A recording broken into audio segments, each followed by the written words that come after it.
안녕하세요. 책 읽는 헬레네입니다. 여러분, 요즘 경기 어떻게 느끼시나요?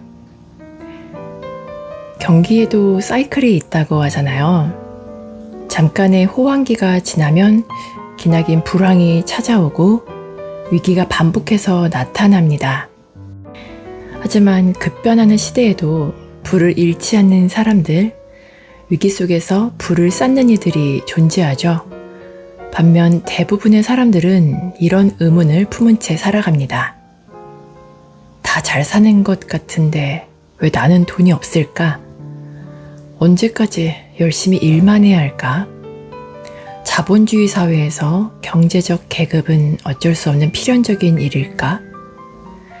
오늘 소개해드릴 책은 왜 그들만 부자가 되는가입니다. 지은이 필립 바구스, 안드레아스 마르크 바르트, 펴낸 곳은 북모먼트입니다. 이 책은 현대 경제 시스템의 구조적 불평등과 국가의 역할을 비판적으로 조명합니다. 또한 자유지상주의적 시각에서 국가 개입주의와 중앙은행의 통화 정책을 지적합니다. 저자는 경제적 불평등과 금융위기의 책임이 국가가 주도하는 화폐 시스템에 있다고 꼬집습니다. 결국 빈곤은 개인의 노력 부족이 아니라 구조적인 문제에서 비롯된 것임을 이해할 수 있는데요. 일단 책의 핵심 내용을 5가지로 정리해 볼게요. 첫째, 돈의 가치는 어떻게 무너지는가? 우리가 쓰는 돈, 그 돈은 실제로 가치가 있을까요? 아니요. 지금의 화폐는 정부가 가치 있다고 정한 종이 조각에 불과합니다. 과거에는 금이 있어야 돈을 만들 수 있었습니다. 하지만 지금은 금도 아무런 제한도 없습니다. 그냥 숫자를 누르면 돈이 생깁니다. 정부가 돈이 부족하면 어떻게 할까요? 세금을 올리는 대신 조용히 돈을 찍어냅니다. 그 결과는 인플레이션, 즉 내 지갑 속 돈의 가치는 서서히 줄어듭니다. 이건 마치 조용한 도둑질과도 같습니다. 정부는 나에게서 직접 돈을 뺏지 않습니다.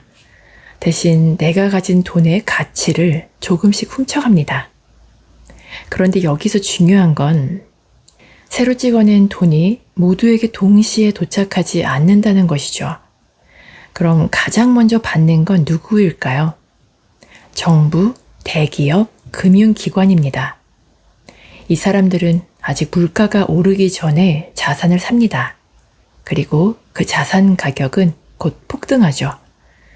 반면 우리가 돈을 받았을 땐 이미 상황이 달라져 있습니다. 집값은 올랐고 장바구니 물가는 치솟아 있죠. 같은 돈을 쥐고도 우리는 훨씬 불리한 게임을 하고 있는 겁니다. 이런 현상을 켄티용 효과라고 부릅니다. 누가 먼저 돈을 쓰느냐에 따라 이득과 손해가 갈리는 현상. 이 구조 속에서 부자는 더 부자, 서민은 더 가난해집니다. 더 큰 문제는 이 시스템이 자산가에게 유리한 방향으로 작동한다는 점이죠. 금리는 낮고 돈은 많고 자산 가격은 오릅니다. 그러면 집을 가진 사람은 웃고 집이 없는 사람은 점점 박탈감을 느끼죠. 우리 대부분은 열심히 일하고 아끼고 저축하지만 그 돈은 점점 가치가 줄어들고 있습니다. 왜일까요? 우리가 잘못한 게 아닙니다. 시스템 자체가 그렇게 설계되어 있기 때문입니다. 둘째, 중앙은행이 부의 편중을 만든다. 중앙은행은 누구를 위한 기관일까요? 국민 전체? 아닙니다. 실제로는 부자들을 위한 시스템에 가깝습니다. 우리가 알고 있는 중앙은행, 그들은 시장을 조절한다고 말하지만 실은 시장 위에 군림하는 플레이어입니다. 먼저 기준금리를 낮추면 사람들이 쉽게 돈을 빌릴 수 있습니다. 기업은 대출받아 투자를 늘리고 사람들은 집과 주식을 삽니다. 결과는 뻔합니다. 자산 가격이 오릅니다. 그런데 자산을 갖고 있는 사람은 누구일까요? 이미 부동산과 주식을 보유한 상위 10%입니다. 그들은 앉아서 부자가 됩니다. 반대로 자산이 없는 서민은 올라버린 가격에 뒤늦게 진입하거나 아예 시장에서 밀려납니다. 이걸 계속 반복하는 게 뭘까요? 양적 완화입니다. 중앙은행이 채권을 사서 시중에 돈을 푸는 정책. 이 돈은 어디로 갈까요? 서민의 지갑이 아니라 금융시장과 대기업으로 갑니다. 그 돈은 다시 주식과 부동산에 몰리고 가격은 더 오릅니다. 결국 자산 있는 사람은 더 벌고 없는 사람은 더 멀어집니다. 중앙은행은 부자를 돕기 위해 움직입니다. 정부의 빚을 덮기 위해, 자산시장을 떠받치기 위해, 그리고 정치적 실책의 후유증을 일반 국민에게 전가하기 위해. 이 시스템 속에서 노동의 가치는 점점 줄어듭니다. 열심히 일한 사람보다 자산 가진 사람이 훨씬 더 많은 부를 얻습니다. 당신이 지금 겪고 있는 박탈감, 그건 단지 운이 나쁜 게 아니라 시스템이 그렇게 설계되어 있기 때문입니다. 셋째, 국가 개입의 허상. 국가는 우리를 돕고 있을까요? 겉으론 그렇습니다. 복지를 주고 규제를 만들고 시장에 개입하죠. 하지만 저자들은 말합니다. 국가의 개입은 대부분 허상이다. 우선 복지부터 봅시다. 무상의료, 무상교육, 연금, 실업수당. 다 좋아 보이죠? 그런데 이건 공짜가 아닙니다. 누군가는 반드시 세금을 내야 하죠. 그리고 그 세금은 대체로 열심히 일하는 중산층이 냅니다. 정부는 말합니다. 당신을 보호하겠다라고. 그러면서 규제를 만듭니다. 최저임금, 임대료 상한제, 창업 규제. 다 약자를 위한 것처럼 보입니다. 하지만 실제로는 기업은 고용을 줄이고 임대인은 공급을 줄입니다. 결과는 일자리는 줄고 집은 더 귀해집니다.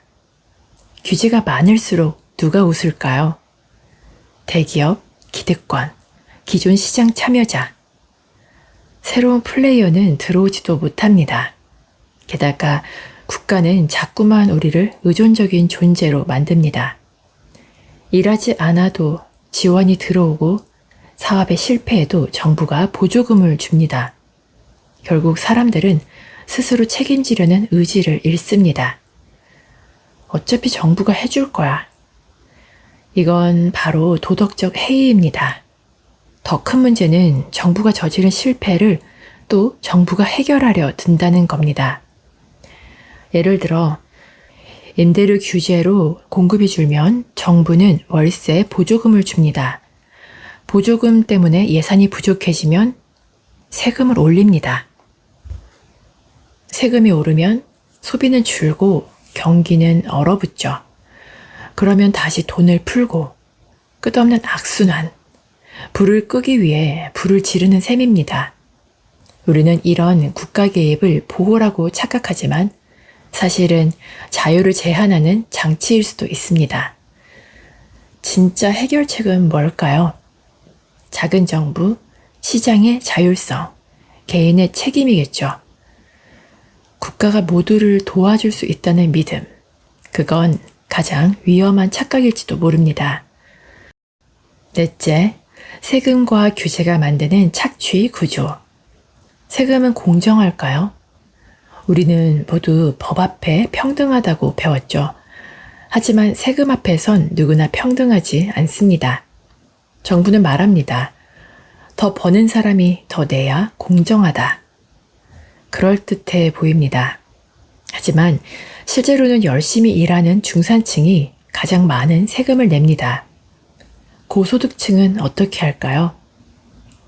법인을 쪼개고 절세 전략을 쓰고 해외로 자산을 옮깁니다. 정보와 자문을 살 수 있기 때문이죠. 반면 월급쟁이는 피할 수 없습니다. 자동으로 떼이니까요. 결국 법을 지키는 사람만 벌을 받고 법을 아는 사람은 피해간다. 이게 지금 세금 구조입니다.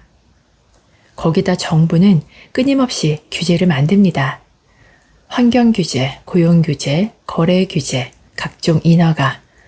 명분은 늘 같습니다. 국민을 보호하기 위해서. 하지만 결과는 뭘까요? 작은 기업은 죽고 큰 기업만 살아남습니다. 스타트업은 시작도 못하고 기득권은 더 강해지죠. 규제가 많을수록 누가 이길까요? 규제를 뚫을 수 있는 정보, 인맥, 자본을 가진 자들입니다. 그게 바로 기득권이에요. 그러면 이 시스템 안에서 규제를 만드는 사람과 규제를 설계할 수 있는 사람이 결국 규제의 혜택까지 누리는 기이한 상황이 벌어집니다. 그뿐만 아닙니다. 세금은 계속 오릅니다. 부가세, 소득세, 법인세, 각종 부담금. 세금이 많아지면 어떻게 될까요? 일할 동기, 투자할 이유, 창업할 용기가 사라집니다.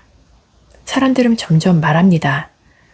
이 나라에선 열심히 해봤자 소용없어. 그리고 기회는 줄고 계급은 고착화됩니다. 이게 바로 세금과 규제가 만드는 현대판 착취 구조입니다. 겉으론 공정하고 정의로워 보여도 속을 들여다보면 정보, 자본, 권력에 접근 가능한 사람만 웃습니다. 5번째, 해결책은 무엇인가? 지금까지 봤듯이 지금의 시스템은 철저히 기득권에게 유리하게 설계되어 있습니다. 그럼 방법이 없을까요? 저자들은 말합니다. 해법은 있다. 단 국가가 아니라 시장에 있다. 가장 먼저 제시되는 건 작은 정부입니다. 국가의 역할은 최소화하고 개인의 자유와 책임을 강화해야 한다는 것. 복지를 없애자는 게 아닙니다. 국가가 모든 걸 해주겠다는 착각에서 벗어나야 한다는 거죠. 2번째는 자유시장 경제에 대한 신뢰 회복입니다. 정부 개입이 적을수록 시장 가격은 더 정직해지고 기업과 개인은 더 자유롭게 경쟁하게 됩니다. 누군가는 묻습니다. 그럼 강자만 살아남는 세상 아닌가요? 저자들의 대답은 명확합니다. 진짜 강자는 정부에 기대지 않고 시장에서 살아남는 자들이다.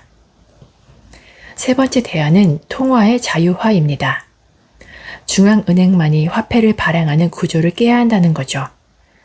예를 들어 근본위제의 부활 국가가 아닌 민간이 발행하는 디지털 화폐 비트코인 같은 거죠. 이런 실험들을 통해 인위적인 인플레이션과 부의 편중을 막아야 한다는 겁니다. 물론 이건 쉬운 일이 아닙니다. 익숙한 시스템을 내려놓아야 하니까요. 하지만 묻습니다. 지금의 시스템은 과연 공정한가요? 지금의 시스템은 진짜 자유로운가요? 지금의 시스템은 노력하는 사람에게 보상하고 있나요? 만약 답이 아니오라면 우리는 시스템을 바꿔야 합니다.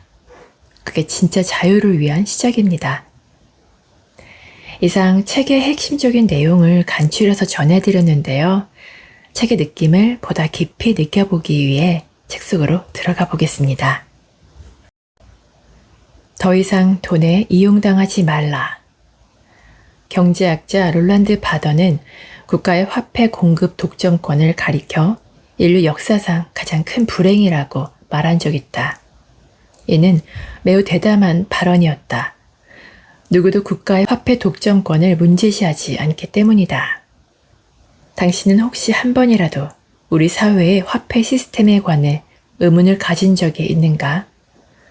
그런 적이 없다면 독과점의 폐해에 대해서는 생각해 본 적이 있는가? 독과점은 낭비, 비효율성, 지속적인 가격 상승을 초래한다. 화폐라고 해서 그 폐해가 다르지 않다. 게다가 안정적인 가치를 가진 화폐는 우리의 인생에서 매우 중요한 의미를 지니고 있다. 예를 들어 당신은 하루의 영양 섭취를 위해 매일 무엇을 얼마큼 먹을 것인지에 대한 책임을 국가에 맡기지 않는다. 그러나 화폐에 관한 한 당신은 지금 그렇게 하고 있다. 우리가 쓰는 화폐가 국가의 비호 아래 훌륭하게 보존되고 있다면 왜 화폐 구매력은 점점 더 떨어지는 것일까? 이렇게 물으면 당신은 그래도 국가에서 화폐를 통제하는 것이 자유시장에 화폐를 맡기는 것보다 낫다고 항변할지도 모른다. 하지만 정말 그럴까? 유럽중앙은행은 왜 우리의 교환수단인 화폐를 계속 새롭게 찍어낼까? 은행이 대출의 형태로 무해 상태에서 돈을 만들어내는 행위를 국가가 허용하는 이유는 무엇일까? 당신이 계좌에 넣어둔 돈을 은행이 타인에게 빌려줘도 되는 이유는 무엇일까? 당신이 그 돈을 금방 다시 필요로 할지도 모르는데 말이다. 그리고 은행이 당신의 돈을 누군가에게 빌려줬는데도 당신의 계좌에 변함없이 돈이 남아있는 이유는 무엇일까? 만일 당신이 돈을 찍어낼 수 있다면 당신에게는 어떤 일이 일어날 수 있을까? 한 가지만큼은 확실하다. 도망갈 엄두도 내지 못한 채 곧장 감옥으로 직행할 것이다. 화폐를 다루는 이들은 결코 당신과의 경쟁을 허용하지 않기 때문이다. 그리고 이런 독과점 체제는 철통같이 보호될 것이다. 유럽중앙은행에 따르면 유로화가 도입된 이후 현금과 최대 2년 기한의 저축성 예금을 포함한 M2 통화량이 2배 정도 늘었다고 한다. 혹시 이 시기에 당신의 통장 잔고도 2배로 늘었는가?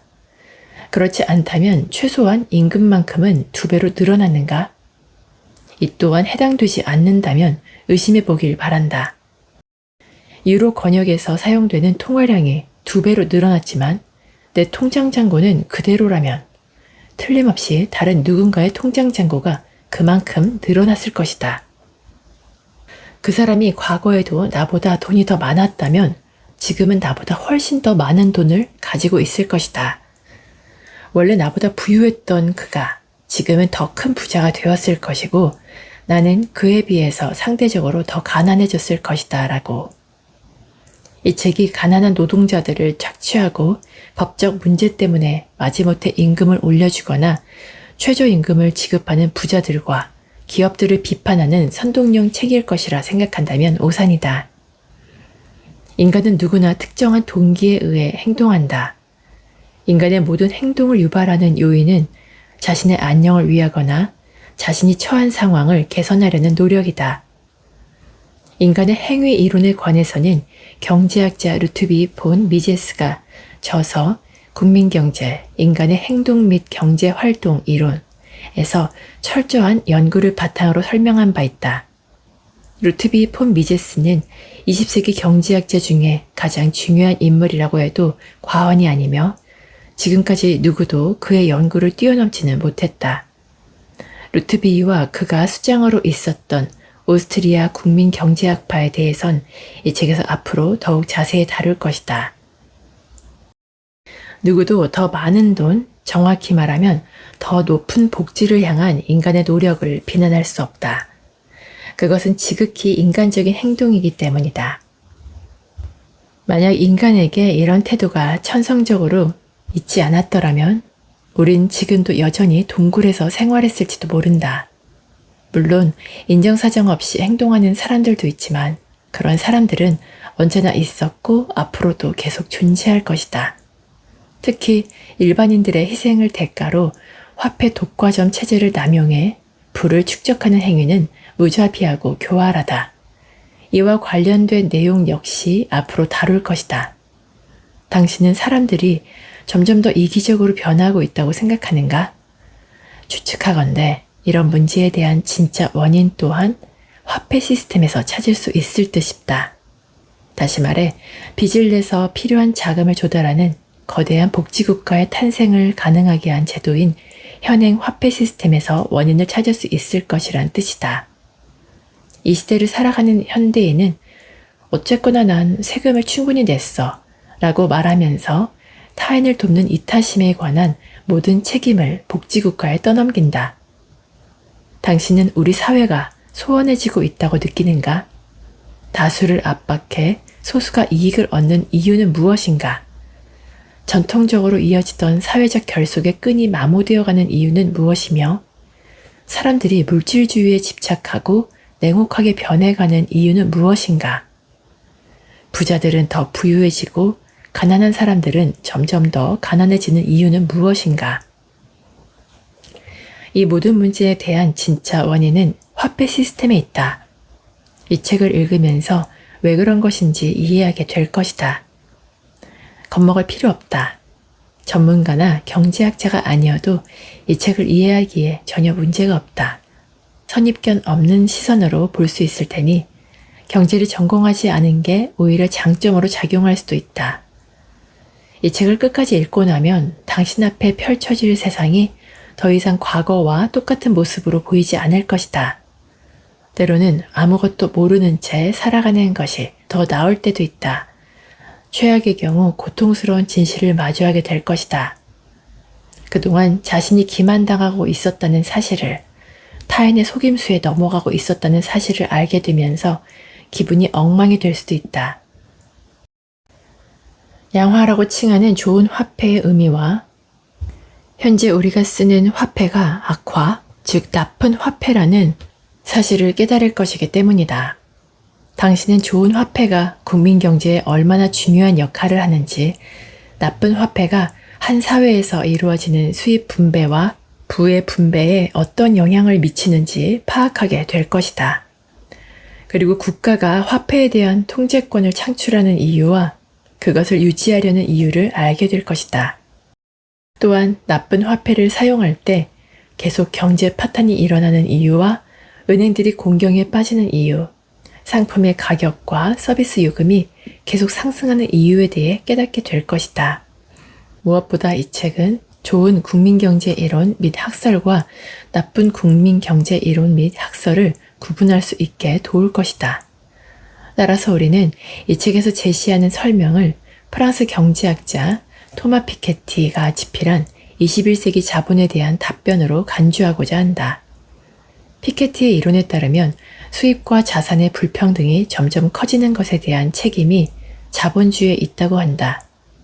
말도 안 되는 소리라고 한다. 그러나 전 미국 대통령 버락 오바마, 국제통화기금 총재였던 크리스틴 리가르드, 심지어 교황까지도 그의 책을 읽었다고 한다. 그래서 우리는 더 많은 세금과 조세의 부담을 지게 되었을지도 모른다. 피케티가 제안하는 것이 바로 그것이니까 말이다. 문제의 핵심인 국가, 정부, 그리고 정치와 관련해서도 몇 가지 사실을 알게 될 것이다. 만약 당신이 아직도 국가를 신봉하는 사람들에 속한다면 믿음을 버리게 될 가능성이 높다. 그리고 당신이 지금까지 단 한 번도 정치인들을 믿어본 적이 없다면 지금까지 막연한 느낌에 불과했던 당신의 짐작이 옳다는 증거를 얻을 것이다. 또한 나쁜 화폐가 가장 핵심적인 사회 구성 단위인 가정에 이르기까지 우리 사회 내부에 존재하는 대부분의 폐해에도 책임이 있다는 사실과 그 이유에 대해 공감하게 될 것이다.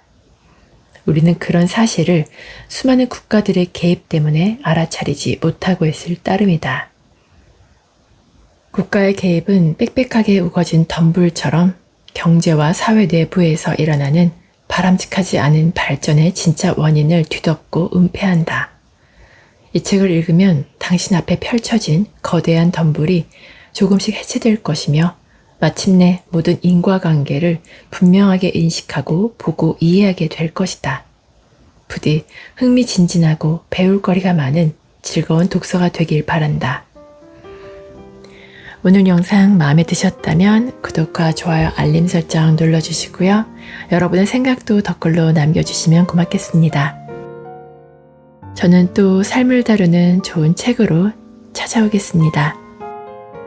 감사합니다. 평안한 하루 보내세요.